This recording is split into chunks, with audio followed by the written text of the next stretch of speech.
하나님 말씀 룻기 1장 1절에서 6절 말씀 교독하시겠습니다.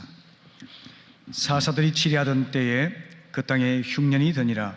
유다 베들레헴의 한 사람이 그의 아내와 두 아들을 데리고 모압 지방에 가서 거류하였는데 그 사람의 이름은 엘리멜렉이요 그의 아내 이름은 나오미요 그의 두 아들의 이름은 말론과 기럯이니 유다 베들레헴 에브라 사람들이더라.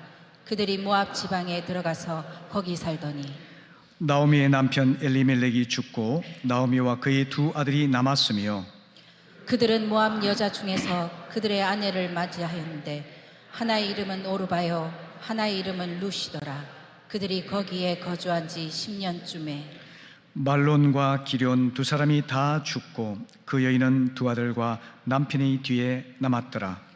그 여인이 모압 지방에서 여호와께서 자기 백성을 돌보시사 그들에게 양식을 주셨다 함을 듣고 이에 두 며느리와 함께 일어나 모압 지방에서 돌아오려 하여. 아멘. 아멘. 아멘. 올해 우리는 그 중에 제일은 사랑이라 하는 목회표를 따라서 하나님 아버지의 사랑 그리고 신앙 공동체의 사랑 이것을 나누고 경험하기를 위해서 기도하고 있습니다. 4년간 이어졌던 전대미문의 코로나 사태를 겪으면서 모든 분야가 어려움을 겪었지만 특별히 교회가 큰 타격을 입었습니다. 우리 교회도 3분의 1 가까운 교인들이 교회를 떠났습니다. 물론 일부는 돌아오기도 했고 세상으로 완전히 떠나가 버린 사람들도 있습니다. 그분들을 신방하고 권면해 왔고 또 계속해서 새가족 전도가 이루어지고 있지만 이전 수준을 회복하는 것이 쉽지는 않은 현실입니다. 현재 교회를 떠난 성도들이 신앙 공동체의 품으로 돌아와서 하나님을 예배하면서 지체의 사랑을 나누는 것이 하나님께서 원하시는 뜻인 줄로 분명히 믿습니다. 그래서 오늘은 다시 집으로 라는 제목으로 말씀을 전하고자 합니다. 오늘 본문 1절과 2절을 보시게 되면은 사사들이 치리하던 때에 그 땅에 흉년이 드니라. 유다 베들레헴의 한 사람이 그의 아내와 두 아들을 데리고 모압 지방에 가서 거류하였는데 그 사람의 이름은 엘리멜렉이요 그의 아내의 이름은 나오미요 그의 두 아들의 이름은 말론과 기럯이니 유다 베들레헴 에브라 사람들이더라. 그들이 모압 지방에 들어가서 거기 살더니 라고 기록하고 있습니다. 이 오늘 본문의 배경은 사사시대가 되겠는데요. 사사시대는 사람들이 자기 소견에 옳은 대로 말하자면 자기 생각과 판단과 경험과 욕심에 따라 살아가던 자기 본의적인 시대를 말합니다. 사사기 21장 25절이 그 시대의 정신을 요약하고 있는데요. 그때 이스라엘의 왕이 없으므로 사람이 각기 자기의 소견에 옳은 대로 행하였더라. 무정부적인 상태를 말씀해주고 있는 것이죠.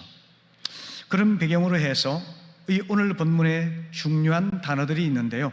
그 첫 번째가 엘리멜렉이라는 사람의 이름입니다. 그 이름의 뜻은 여호와는 나의 왕이라는 뜻을 가지고 있습니다마는 흉년이 들어서 먹고 살기가 어려워지자 엘리멜렉은 그의 경건한 이름에도 불구하고 자의적인 선택에 의해서 하나님을 저버리고 믿음의 공동체를 떠나게 됩니다. 그리고는 하나님 백성이 가서는 안 되는 우상의 땅 모압 땅으로 나아가게 되죠. 엘리멜렉은 흉년의 때에 단지 살아남기 위해서 하나님께 여쭤본 적도 없이 하나님의 뜻과 인도에 대한 어떤 확신도 없이 신앙 공동체를 떠나고 말았던 것입니다. 그는 여호와는 나의 왕이라는 이름과 달리 자신이 주인된 삶을 선택하고 말았던 것이죠. 이 엘리멜렉의 선택은 자아를 왕으로 섬기며 자기의 뜻과 생각에 따라 살아가던 사사시대의 모습을 전형적으로 보여주고 있습니다. 두 번째 단어는 베들레헴이 되겠는데요. 베들레헴은 떡집이라는 복된 이름을 갖고 있습니다.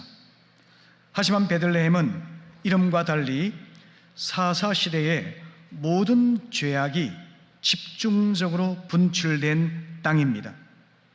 특별히 사사기 19장 보시게 되면은 성직자인 레위 사람이 베들레헴에서 첩을 취합니다. 성직자의 윤리를 저버린 것이죠. 그런데 이 여자는 남편 몰래 음행을 했습니다. 그리고 후에는 베냐민 지파 남자들에 의해서 집단 윤간을 당한 후에 살해당하고 말았습니다. 성직자의 부패와 여인의 부패와 베냐민 지파의 윤리적인 타락이 한데 어우러져 있는 것이죠. 이로 인해서 다른 10지파들이 베냐민 지파를 상대로 전쟁을 선포해서 동족 학살의 참사가 일어날 뻔한 위기를 맞이하기도 했던 것이죠. 이처럼 베들레헴은 이스라엘의 영적인 그리고 도덕적인 타락의 극치를 보여주고 있었던 것이죠.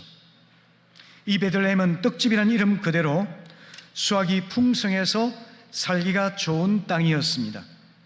하지만 이 복된 땅에 흉년이 임하여서 먹고 살기가 극히 어려워졌습니다.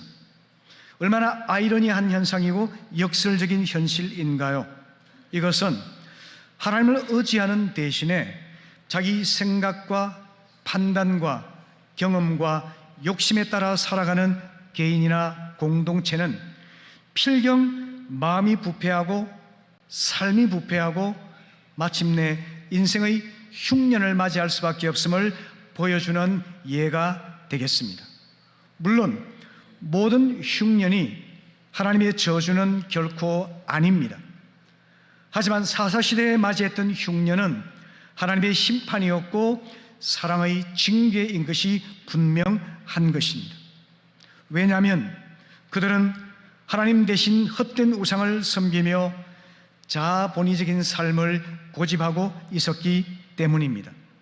그 결과로 학개 1장 6절 이하의 말씀이 보여주는 것처럼 그들이 많이 뿌린다 할지라도 수확은 적고 아무리 먹는다 할지라도 배가 부르지 않으며 마신다 할지라도 흡족하지 못하고 옷을 입어도 따뜻하지 아니하고 삭슬을 받아서 모은다 하더라도 전혀 저축이 되지 않는 이런 일이 발생하고 말았다고 하는 것입니다. 세 번째 중심 단어는 나오미인데요. 엘리멜렉의 아내인 나오미의 이름은 즐거움 또는 행복이라는 뜻을 가지고 있습니다. 하지만 그녀는 그 반대로 불행하고 고통스러운 삶을 영위하고 있죠. 네 번째 중심 단어는 그들 부부의 아들인 말론과 기련인데요. 말론은 병약하다는 뜻을 가지고 있습니다. 그리고 기련은 쇠약하다는 뜻을 가지고 있는데요.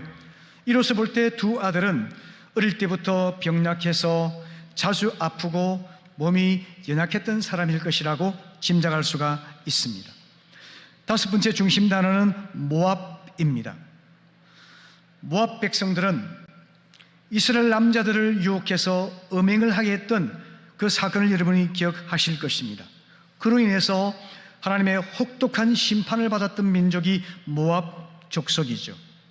또 모압은 이스라엘 백성이 40년 광야 생활을 마치고 가나안 땅에 입성하는 과정에서 길을 내어달라는 정중한 요청을 매몰차게 거절했기 때문에 하나님께서 모압 족속은 영원히 이스라엘 회중 가운데 들어올 수 없으리라 철저하게 배제했던 민족입니다. 신명기 23장 3절 말씀 우리 같이 읽어보실까요? 시작. 암몬 사람과 모압 사람은 여호와의 총에 들어오지 못하리니 그들에게 속한 자는 10대뿐 아니라 영원히 여호와의 총에 들어오지 못하리라. 아멘. 하나님께서 원천적으로 배제했던 민족이 모압 민족이므로 여호와의 백성이라 한다면 그들과 교제를 한다거나 그들 속에 들어가 산다는 것이 결코 있을 수 없는 그런 땅이었던 거죠. 그런 배경으로 해서 우리가 오늘 다시 집으로라는 이 주제하에서 하나님께서 우리 각자에게 주시는 영적인 메시지들을 생각해 보려고 하는데요. 하나님의 심판을 받아서 베들레헴의 흉년이 찾아왔다 그랬죠. 떡집에 떡이 부족한 아이러니한 현상이 생긴 것입니다. 흉년으로 위기에 닥치자 엘리멜렉은 아내와 두 아들을 모아놓고 이야기를 합니다. 흉년을 피해서 먹을 것이 풍부한 모압으로 갑시다. 그리로 가면 최소한 우리가 먹고 살 수는 있을 것입니다. 이렇게 설득을 합니다. 이렇게 해서 엘리멜렉 가족은 하나님 백성이 가서는 안 될 땅 모압으로 이주를 합니다. 아마 그들은 모압으로 거처를 옮겨서 양식을 구하여 먹고 살다가 베들레헴 형편이 좋아지면 다시 돌아오리라 하는 막연한 생각을 가졌을 것이라 봅니다. 오늘날도 여러분, 우리가 이처럼 흉년을 만날 수가 있습니다. 특별히 코로나 사태는 크나큰 흉년임에 분명하죠. 경제적인 어려움이 가중됩니다. 건강이 악화가 됩니다. 가정생활이 위태롭습니다. 신앙적으로도 무기력해지고 다운된 상태입니다. 이런 상황에서 말씀대로 살려고 하면 직장생활도 사업도 너무나 힘들어지고 생활이 안 되기 때문에 이번에만 눈 한번 감고 남들이 살아가는 방식대로, 세상적인 방식대로 살아보고 다음에 사정이 좋아지면 주의를 성수하고 말씀에 순종하며 하나님이 기뻐하시는 삶을 살아보겠노라, 이렇게 적당하게 타협을 시도하는 것이죠. 이것이 바로 모압으로 이민했던 삶의 모습입니다. 그런데 결과가 어떻게 되었을까요? 그런 생각으로 살아남기 위해 들어간 모압 땅이었지만 두 아들을 모압 여인들과 혼인시켰고 잘 사는 듯 했지만 남편 엘리멜렉이 죽고 말았습니다. 그리고 얼마 가지 않아서 두 아들마저 죽고 결국에는 나오미와 두 모압 며느리만 남게 되었습니다. 지금 그들이 살았던 가나안 땅은 기근으로 살기가 매우 힘든 곳이었죠. 하지만 주님께서는 그럼에도 불구하고 분명한 메시지를 주십니다. 그것은 약속의 땅이 비록 가난하고 기근이 심하고 견디기가 힘든 땅이라 할지라도 인간적인 생각에 따라서 약속의 땅을 떠나서 안전해 보이고 풍요로워 보이고 행복해 보이는 그런 모압 땅으로 넘어가는 어리석음을 선택하지 말라는 것입니다. 성도 여러분, 우리 각자의 삶에 흉년이 찾아올 수가 있습니다. 그럴 때 손쉬운 해결책을 찾아서 약속의 땅을 떠나지 말고 약속의 땅에 머물면서 인내하며 하나님 때를 기다릴 것을 말씀하여 주고 있습니다. 하나님을 신뢰하시기를 바랍니다. 하나님 약속이 이루어질 것을 기대하시기를 바랍니다. 눈앞에 펼쳐진 현실의 마음을 뺏기지 말고 약속의 땅, 신앙 공동체 안에 머무르면서 견디고 하나님의 인도와 공급하심을 기대하는 그런 믿음으로 살아갈 수 있기를 바랍니다. 두 번째는 이런 것보다 남은 것에 주목하는 지혜입니다. 모압 땅에서 나오미는 남기진 여인이 되었다라고 성경은 말씀합니다. 3절 말씀 보시죠. 나오미의 남편 엘리멜렉이 죽고 나오미와 그의 두 아들이 남았으며 5절 말씀에서는 말론과 기럨 두 사람이 다 죽고 그 여인은 두 아들과 남편의 뒤에 남았더라 말씀하고 있습니다. 성경은 나오미가 남편과 두 아들의 뒤에 남겨진 여인이라고 표현하고 있습니다. 그 의미는 무엇일까요? 철저하게 모든 것을 잃어버리고 아무것도 가진 것 없이 도울 사람 한 사람 없이 남겨진 여자라고 하는 뜻입니다. 고대 이스라엘 사회에서 여자가 홀로 남겨진다는 것은 모든 소망이 상실된 상태를 뜻합니다. 나오미는 고향을 잃어버렸습니다. 그녀를 지탱해 주던 남편과 두 아들을 잃어버렸습니다. 세상적인 관점에서 본다면 기구한 운명의 여인이죠. 가장 불행하기 짝이 없는 여인 아니겠습니까?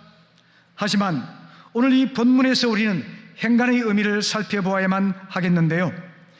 처절한 상실과 불행한 현실 속에서도 하나님께서 그녀에게 남겨두신 것이 있다는 메시지를 암시적으로 말씀하고 있다는 것입니다. 고통과 상실의 와중에도 하나님께서 남겨두시고 보호하시고 보존하여 주신 은혜가 있다는 것을 말씀하는 것입니다. 그래서 죽고 남았으며 죽고 남았더라 이렇게 표현하고 있는 것입니다. 성경은 나오미가 잃어버린 것보다도 여전히 하나님께서 남겨주신 것, 보존하여 주신 것에 대해서 강조를 하고 있습니다. 무엇이 남았을까요? 남편과 두 아들이 죽었습니다. 경제적으로는 생존하기 힘든 상황입니다. 모든 것을 잃은 것 같습니다. 하지만 그녀 자신과 그녀의 힘이 되는 두 며느리가 남아 있었던 것이죠. 상실의 아픔 속에서도 하나님께서 은혜로 보존해 주신 바가 있습니다. 그것이 바로 남은 것입니다. 그리고 이 남은 것이 우리 소망의 그루터기가 된다는 것을 가르쳐주고 있는 것이죠. 이사야 6장 13절 말씀 우리 같이 읽어보실까요? 시작. 밤나무와 상수리 나무가 배임을 당하여도 그 그루터기는 남아있는 것 같이 거룩한 시가 이 땅의 그루터기니라 하시더라. 아멘. 이사야 6장에 나오는 이 그루터기 이야기는 하나님께 범죄한 이스라엘이 심판을 받아서 다 불타 없어졌다 할지라도 조그만 그루터기가 남아 있는데 이 그루터기가 이스라엘의 소망의 원천이 된다는 말씀입니다. 그처럼 우리 삶에도 이런 그루터기 같은 것이 있습니다. 우리가 건강을 잃어버리고 경제적으로 어려워지고 사람을 잃어버리고 홀로 내던져진 것 같은 이런 상황 속에서도 나는 잃어버린 것이 아니라 하나님께서 나에게 여전히 남겨두신 것이 있는 존재라는 겁니다. 하나님께서 은혜로 보존하여 주신 바가 있다는 것을 깨닫는 자는 참으로 복된 사람입니다. 성도 여러분, 복된 성도가 되시기를 바랍니다. 지혜로운 자가 되시기를 바랍니다. 경기 불황 중에 실직할 수도 있습니다. 사업이 부도가 날 수도 있습니다. 업신의 덕친격으로 중환병에 걸리기도 합니다. 부부 사이가 안 좋아져서 가정이 위태롭기도 합니다. 자녀가 방황하면서 어찌할 바를 모르는 위기를 만나기도 합니다. 하지만 이런 상실의 때에 하나님께서 여전히 나에게 남겨두신 것을 발견할 수 있는 눈을 가진 사람은 지혜로운 자요 복된 자인 것입니다. 성도 여러분, 이런 것보다 남아있는 것에 주목할 수 있기를 바랍니다. 고난과 상실 속에서도 하나님의 긍휼하심의 은혜로 인하여 보존하여 주신 것이 있음을 깨닫게 되시기를 바랍니다. 우리 하나님은 상한 갈대도 꺾지 아니하시고 꺼져가는 등불도 끄지 아니하시는 자비로우신 아버지가 되십니다. 그리고 진노를 바라는 와중에도 여전히 긍휼을 베풀어 주시는 하나님이심을 기억하시기 바랍니다. 예레미야가 3장 22절 말씀 같이 읽어보실까요? 시작. 여호와의 인자와 긍휼이 무궁하심으로 우리가 진멸되지 아니함이니이다. 아멘. 아멘. 하나님의 분노와 그 능력을 발휘하시면 모두가 죄로 인해 멸망할 수밖에 없었겠지만 하나님께서는 진노 중에도 긍휼을 베풀어 주셔서 우리가 완전히 멸망하지 않도록 해주시는 자비 그리고 긍휼의 아버지가 되시는 겁니다. 나오미가 그 인생의 포기하지 아니하고 하나님께 소망을 둘 수 있던 원천은 무엇일까요? 그녀는 이 상실과 고통의 와중에도 여전히 내가 하나님에 의해 보존되었고 남겨진 바가 있는 자라는 것을 깨닫게 되었기 때문이죠. 성도 여러분, 코로나로 인해서 많은 것을 우리 잃었죠. 앞나라의 소망이 불투명해졌죠. 그러나 여러분, 하나님께서 우리 각자에게 남겨두신 바가 있음을 깨달으시기를 바랍니다. 그것이 하나님의 보존하신 은혜입니다. 하나님의 긍휼하심이 우리 삶에 임재하여 있습니다. 그것을 붙들고 새로운 시선으로, 새로운 태도로 삶을 살아가게 될 때 우리는 아버지의 집에서 회복되는 은혜를 누릴 수 있게 되는 것입니다. 우리 교회도 마찬가지입니다. 교회가 여전히 어려움을 겪고 있지만 예배를 드릴 수 있는 좋은 공간이 있습니다. 교회를 위해 기도하는 기도의 용사들이 있습니다. 그리고 목장으로 모여서 서로 교제하며 잃어버린 영혼들을 위해 기도하며 그들을 사랑으로 섬기는 우리의 목장이 여전히 존재하고 있지 않습니까? 하나님의 보존하시는 은혜가 우리 교회에도 여전히 남아있기 때문이죠. 믿으시면 아멘 하시기 바랍니다. 아멘. 세 번째는 말씀을 듣는 것입니다. 6절 말씀을 보시죠. 그 여인이 모압 지방에서 여호와께서 자기 백성을 돌보시사 그들에게 양식을 주셨다 함을 듣고 이에 두 며느리와 함께 일어나 모압 지방에서 돌아오려 하여 라고 말씀하고 있죠.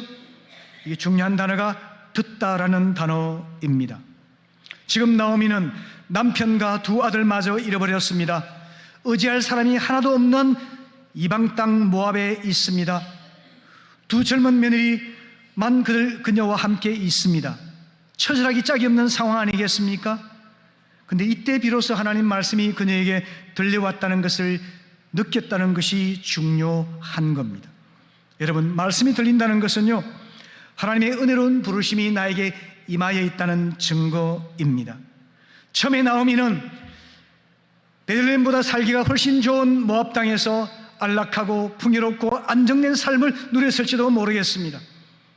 바로 근데 여러분, 문제는 우리 삶이 안정적이고 만족스럽고 그리고 풍요롭다고 느낄 그때에 우리 하나님 말씀이 들려옴을 깨닫지 못할 때가 많이 있다고 하는 겁니다. 그런데 남편을 잃고 두 아들마저 잃어버리고 이제는 아무 의지할 바가 없는 극한 상실의 상황에 놓였을 때 비로소 하나님의 말씀이 들려옵니다. 하나님께서 그의 백성을 돌보고 계신다는 소식을 듣게 된 것이죠. 여러분, 하나님 말씀이 들리는 사람이 복이 있습니다. 심령이 가난한 자는 복이 있나니 천국이 그들의 것임이라고 말씀하고 있지 않습니까? 고난과 상실로 인해서 하나님 말씀이 들리기를 시작한 겁니다. 이전에 부유하고 편안할 때는 들리지 않았던 말씀이 지금 들리기 시작한 거예요. 그것이 바로 하나님의 은혜가 임하고 있다는 사인임을 여러분 깨닫게 되시기를 바랍니다. 그래서 하나님께서 우리에게 때로는 고통을 통해서 말씀하시는 겁니다. C.S. 루이스가 말했던 것처럼 고통은 귀먹은 사람들을 향해 부르는 하나님의 확성기와 같다고 말하는 거죠. 하나님 말씀이 들린다는 것은 내가 하나님께 돌아설 수 있는 기회가 주어졌다는 뜻입니다. 성도 여러분, 하나님을 멀리하고 살다가 어느 날 우연히 라디오에서 들려오는 메시지를 들으면서 마음이 뜨거워진 적이 혹시 있으신가요? 우연히 만난 사람으로부터 주일에 교회 가보자는 권유를 받았을 때 마음이 새로워졌던 그런 경험이 있으신가요? 어린 시절 교회에서 들었던 말씀이 생각이 나거나 눈물로 기도하며 뜨겁게 찬양했던 그런 기억이 새롭게 일어날 때가 있으셨나요? 예전엔 전혀 갖지 않았던 신앙에 대한 관심이 새롭게 일어날 때 이것이 여러분 하나님께서 우리에게 말씀을 들려주시는 증거인 것입니다. 하나님 말씀을 들어야만 우리는 살 수가 있습니다. 그러므로 여러분, 살기 위해서 하나님 말씀을 들으시기를 바랍니다. 하나님 말씀을 들을 수 있는 자리로 나오시기를 바랍니다. 이 주일 예배의 시간은, 이 교회의 공동체는 우리가 살 수 있는 기회입니다. 하나님 말씀이 들려오고 하나님이 누구신지, 하나님의 구원의 메시지가 무엇인지, 우리의 풍성한 생명의 비결이 무엇인지를 우리에게 일깨워주는 귀한 시간인 거죠. 그러므로 여러분, 하나님께서 다양한 방식으로 우리에게 말씀하실 때 귓가를 스치는 바람처럼 외면하지 마시고 겸손하고 가난한 마음으로 말씀을 듣고 그 마음을 마음에 새기고 여러분 간직하시기를 바랍니다. 네 번째는 하나님께로 돌이키는 것입니다. 모압 지방에서 돌아오려 하여 라고 말씀하고 있지 않습니까? 이 룻기 1장에서 가장 중요한 단어는 돌아오다라는 단어입니다.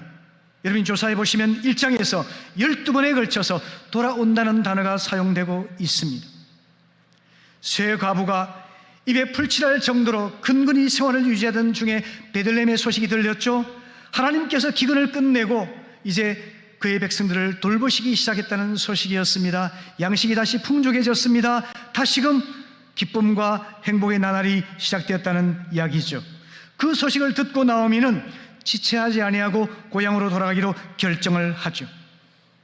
한번 생각해 보십시오. 현실적으로 그 늙은 나오미가 이제 고향으로 돌아온다 한들 그녀를 알아줄 사람이 얼마나 있을까요? 오히려 비난하고 조롱할 사람들이 많지 않겠습니까? 늙은 그녀가 의지할 대상이 누가 있을까요? 아들도 없죠. 이방 여인 며느리들밖에 없죠. 그런 상황에서 그녀가 자기 고향으로 돌아오기를 결정하는 것이 결코 쉬운 일이 아닙니다. 이방 땅에서 남편과 두 아들이 죽어버리는데 무슨 낯으로 고향으로 돌아간단 말인가? 사람들이 나를 어떻게 생각할까? 생각하지 않았을까요? 이미 떠나온 지 10여 년은 지났는데 나를 알아나 볼까? 나를 비난하고 조롱하지는 않을까? 멸시와 수욕을 당하지는 않을까? 많은 생각들이 있었겠죠. 하지만 여러분, 중요한 것이 바로 이것입니다. 자기의 수치를 생각하고 체면을 생각하고 자존심을 생각했지만 그럼에도 불구하고 그녀는 한 가지, 하나님 품으로 돌아오는 것이 내가 살 길이다 생각했던 것입니다. 이것이 바로 신앙의 결단입니다. 여러분, 신앙은 하나님의 긍휼하심에 의지하는 결단입니다. 신앙은 지식적인 부분도 있고 감정적인 부분도 있지만 결국에는 의지를 담은 결단입니다. 그래서 방향을 바꿔서 돌아서는 것입니다. 모압 땅을 벗어나서 베들레헴으로 가는 것입니다. 이것이 바로 참된 신앙이라는 사실을 우리에게 일깨워주고 있습니다. 비록 그에 가서도 여전히 과부의 삶이 될 것이고 도와줄 사람이 없을 수도 있고 여전히 가난할 수도 있고 사람들이 조롱하고 멸시하고 수치를 당하고 자존심 상할 수도 있겠지만 그럼에도 불구하고 하나님께서 임재하시는 약속의 땅에서 거기서 살더라도 살고 죽더라도 거기서 죽으리라, 이런 마음의 결심을 할 수가 있었다고 하는 것입니다. 여러분, 우리에게도 이러한 결단이 있게 되기를 바랍니다. 여러분, 살아도 주와 더불어 살고 죽어도 주와 더불어 죽으며 가난해도 주님 안에서 가난하고 부유해도 주님 안에서 부유하겠다는, 주님과 함께 하겠다는 그 생각을 하게 되면요, 자신의 자존심도 체면도 수치도 남들의 시선도 다 우린 뛰어넘을 수 있지 않겠습니까? 여러분, 그것이 신앙의 결단이고 이것이 우리를 살게 하는 것입니다. 그러므로 여러분, 히브리 4장 16절의 말씀처럼 우리는 긍휼하심을 받고 때를 따라 돕는 은혜를 얻기 위하여 은혜의 보좌 앞에 담대히 나아가자, 이렇게 권면하고 있습니다. 우리는 담대히 나아갈 자격이 없는 사람들이죠. 수치스럽고 죄송스럽고 부끄러운 사람들이잖아요. 그래서 하나님께서는 담대히 나아오라고 우리를 초청하고 계십니다. 우리가 잘해서가 아니에요. 우리가 훌륭해서가 아닙니다. 하나님의 은혜는 우리의 모든 죄와 허물을 다 덮을 수 있을 만큼 엄청나게 큰 긍휼의 보자기로 우리를 감싸 주시기 때문입니다.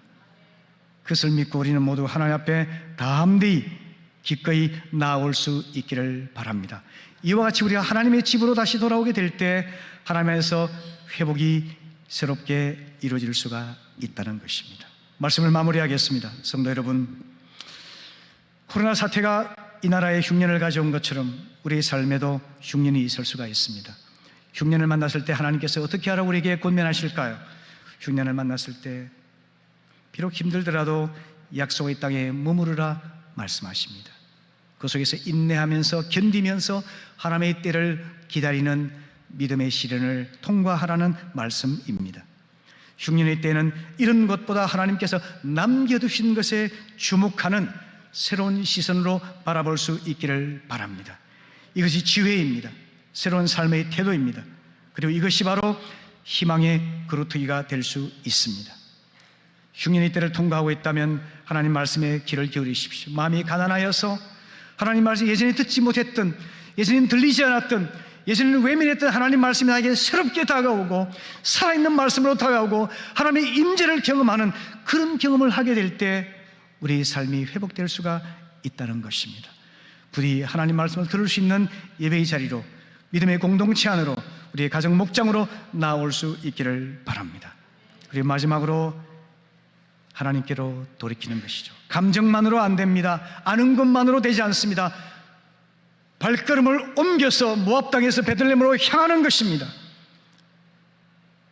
우상을 섬기던 자리에서 박차고 일어나서 하나님을 예배하는 자리로 나아가는 것입니다. 의지적인 결단을 내릴 때 하나님의 임재가 임하고 하나님의 은혜의 도우심이 우리 삶에 일어날 수가 있다는 것이죠. 이와 같이 해서 나오미는 다시 아버지 집으로 돌아와서 하나님의 예상하지 못했던, 상상하지 못했던 은혜를 누릴 수 있게 되지 않았습니까? 우리 삶에도 다시 아버지 집으로 돌아와서 내 상상을 초월한 하나님의 놀라우신 은혜 안에서 복된 삶을 누리며 살아갈 수 있기를 축복합니다.